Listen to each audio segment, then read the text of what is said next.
হর হর মহাদেব। আজ শুনব রুদ্ররূপে শিবের জন্ম, শিব পুরাণ থেকে এক অলৌকিক কাহিনী। অনন্তকাল আগে সৃষ্টিকর্তা ব্রহ্মা এই সৃষ্টিকে জীবন্ত করার জন্য অনেক চেষ্টা করেছিলেন, কিন্তু শুধু সৃষ্টি দিয়ে পৃথিবীতে প্রাণের গতি আসছিল না। বিনাশ ছাড়া সৃষ্টি অপূর্ণ। তখন তাহার মনে এক গভীর দুঃখ জন্ম নেয়। সেই দুঃখ থেকে ব্রহ্মার কপাল থেকে জন্ম নিলেন এক অগ্নিময় তেজস্বী সত্তা। তিনি ছিলেন এতটাই শক্তিশালী যে তাহার চিৎকারে তিনলোক কম্পিত হয়ে উঠল। তিনি ক্রন্দন করছিলেন। ব্রহ্মা তাকে বললেন, তুমি কাঁদছ কেন? এই তোমার নাম রুদ্র। কিন্তু ওহে রুদ্র, এই কান্না থামাও। তুমি এই বিশ্বের গতি আনবে, বিনাশ ঘটাবে, যাতে নতুন সৃষ্টির সম্ভব হয়।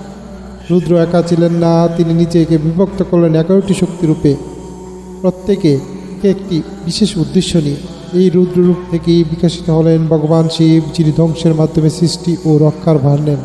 তিনি হলেন বিশ্বের সাম্য ও শক্তির চিরন্তন রূপ। এইভাবেই রুদ্র থেকে শিবের আবির্ভাব ঘটে, যেমনটি শিব পুরাণে বর্ণিত। হর হর মহাদেব।